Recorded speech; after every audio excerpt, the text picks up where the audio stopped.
ناظرین welcome back. ابھی آپ سن رہے تھے نواز شریف صاحب کو پنڈی میں وہ خطاب کر رہے تھے اپنے کارکنوں سے فتح کے جشن کے طور پہ. بہت ہی کم لوگ اس حقیقت سے واقف تھے کہ نواز شریف صاحب خاموشی سے اسلام آباد میں موجود ہیں. نواز شریف صاحب نے کہا کہ آج کا مارکا، آج کی فتح ایک بہت بڑی تبدیلی کا پیش خیمہ ہے. ماروی کیا واقعی یہی تو پوائنٹ تھا نا سارا، یہی تو انا کا مسئلہ تھا، یہی تو ایشو تھا کہ منصیرہ کی ڈیفیٹ کے بعد اتنا زیادہ ڈی مورلائزڈ ہو چکے تھے. اصلیت سامنے نکل آئی تھی کہ بھئی 2 سال میں انہوں نے کچھ گورننس نہیں کر کے دکھائی. تو یہ والی جو الیکشن تھی اس میں بالکل واضح طور پہ انہوں نے اپنا جو ہے جیت دکھانی تھی. اب کیسے دکھانی تھی؟ کہ انہوں نے پنجاب کی سیاست پہ اپنی گرفت کو مضبوط کر لیا. میں یہ کہہ رہی ہوں کہ انہوں نے دھاندلی زیادہ کرنی تھی ٹو اسٹیبلش دیٹ. وہ تو ہم سب کہہ چکے تھے، ہم کافی ٹائم سے کہہ رہے تھے. ایویڈنس ہی کوئی نہیں مل رہی دھاندلی کی. ایویڈنس میڈیا روم کر رہی تھی پنڈی کی سٹریٹس پہ. اچھا ڈاکٹر وحید، ایک کمپیریزن جو ہے مانسہرہ اور پنڈی میں میرے خیال میں ضروری ہے. مانسہرہ میں ایک رانگ ڈیسیژن تھا ٹکٹ دینے کا کیپٹن صفدر کے بھائی کو، حالانکہ ان کا وہ کینڈیڈیٹ اس کے اگر کسی ریلیٹو کو دیتے جو جے یو آئی نے کیا اور ان کا بندہ جیت گیا.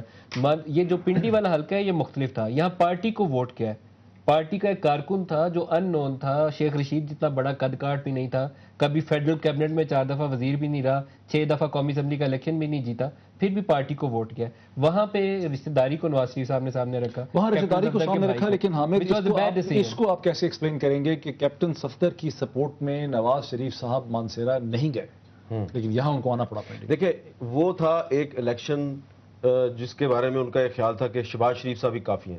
لیکن یہاں پر آپ دیکھیں کہ یہ شیخ رشید کا الیکشن نہیں تھا، ان کے پیچھے پیپلز پارٹی کھڑی تھی، ان کے پیچھے مولانا فضل الرحمان کھڑے تھے. اور دوسری بات یہ ہے کہ اب اگر جیت گئے میاں صاحب، وہ کہہ رہے ہیں تبدیلی کا پیش خیمہ ہوگا یہ الیکشن. میرے خیال میں یہ الیکشن کا رزلٹ جو ہے اس کے بعد میاں صاحب کے لیے ایک بہت بڑا امتحان شروع ہو گیا ہے. انہوں نے جو لاسٹ الیکشن سپیچ کیا ہے اس میں انہوں نے لال مسجد کا اور جامعہ حفصہ کا ذکر کیا نواز شریف صاحب نے، ٹھیک ہے. اور اگر آپ نے اس الیکشن میں پنڈی کو وزٹ کیا ہوا ہے 55 کو، تو ووٹر جو ہے وہ ابھی تک اس کی سوئی جو ہے وہ جامعہ حفصہ پہ اور لال مسجد پہ پھنسی ہوئی ہے. اب دیکھنا یہ ہے کہ پی ایم ایل این کے یہ ایم این اے شکیل اوان صاحب قومی اسمبلی میں آ کے یہ مطالبہ کرتے ہیں یا نہیں کہ جناب جو سپریم کورٹ نے فیصلہ دیا تھا کہ جامعہ حفصہ کو دوبارہ تعمیر کیا جائے اسی جگہ پہ جہاں پہ اس کو ڈیمولش کیا گیا تھا، تو کیا یہ وہ مطالبہ کرتے ہیں اور مسلم لیگ نون کا اس پہ کیا اس پہ سٹینڈ ہوگا. اور دوسری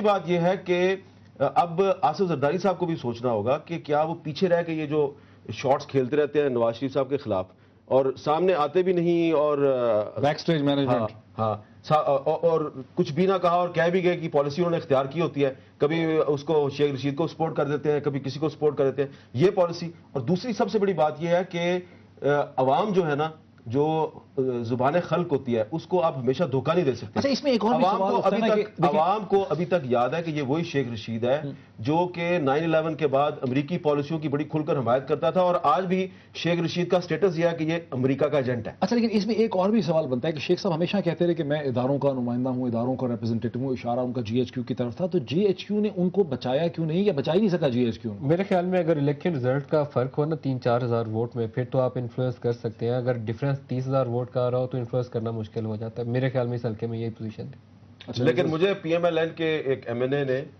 بڑے وثوق سے تھوڑے دن پہلے یہ کہا تھا، اور اس نے اپنی ہائی کمانڈ کے سامنے بھی یہ بات کی تھی کہ کچھ انویزیبل ہینڈز شیخ رشید کو سپورٹ کر رہے ہیں، کیونکہ شیخ رشید صاحب پیسہ بہت بری طرح بہت کھلم کھلا خرچ کر رہے تھے.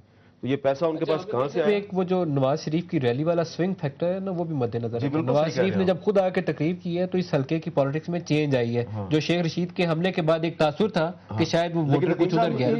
بات تھی کچھ لوگ کہتے ہیں کہ پی ایم ایل کیو نے بڑا فائنینشلی سپورٹ کیا شیخ صاحب. نہیں، میں نے پی ایم ایل کیو کی بات نہیں کی، آپ نے اداروں کسی اور کی بات. میں صرف یہ کہنا چاہ رہی ہوں کہ یہ کب تک اس طرح کی سیاست ہم دیکھتے رہیں گے کہ یہ لال مسجد کا جو سوئی اٹکی ہوئی ہے جو کہہ رہے ہیں نا، یہ کافی دفعہ یہ بار بار وہی باتیں آتی ہیں. بھئی آپ اپنی کارکردگی کی بات کر رہے ہیں نا، آپ نے 2 سال میں کیا کر کے دکھایا، اس پہ آپ کیوں نہیں اپنی ساری کیمپین بیس کرتے ہیں؟ ہمیشہ آپ لال مسجد کو بیچ میں لے آتے ہیں.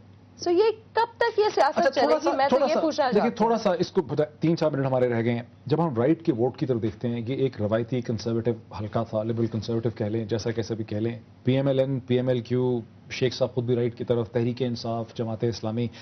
تو یہ سارا کا سارا رائٹ کا ووٹ جو ہے، یہ سارا کا سارا اینٹی پیپلز پارٹی ووٹ ہے، سارا کا سارا سپلٹ ہوا ہے یہاں پہ، کسی سٹیج پہ یہ اکٹھا بھی ہو سکتا ہے؟ یہ آپس میں کیوں لڑ رہا ہے؟ نہیں، ایک چیز آپ سامنے رکھیں، میں انٹرپٹ کر رہا ہوں آپ کو، لیکن میجر سپلٹ نہیں ہے۔ ڈاکٹر کمال کے پاس اگر 7-8 ہزار ووٹ ہے یا 3,000 سم تھنگ اس کے جازی صاحب کے پاس ووٹ ہے، تو میجر سپلٹ نہیں آئی ہے ووٹ میں۔ جماعت اسلامی نے بڑا ہارڈ کور جو اپنا ووٹر ہے اس کے علاوہ کوئی ووٹ نہیں لیا۔ اور اس میں ایک اور چیز دیکھنے کی بات یہ ہے کہ اگر آپ 1970 سے جو الیکشن ریزلٹس ہیں اس کو اگر آپ کمپیئر کریں تو 1970 میں پنڈی سے ہمیشہ پروگریسو اور لبرل لوگ جیتے۔ 77 میں بھی خورشید حسن میر تھے، قیوم بٹ صاحب تھے، فوزیہ حبیب کے والد ہیں کرنل حبیب صاحب، یہ لوگ جیتا کرتے تھے۔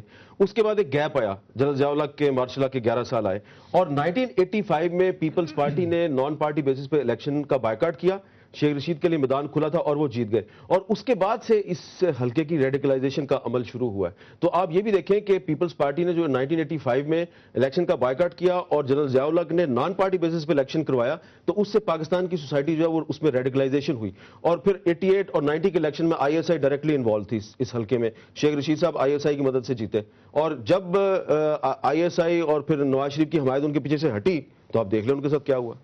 کبھی یہ ووٹ اکٹھا ہو سکتا ہے مروی؟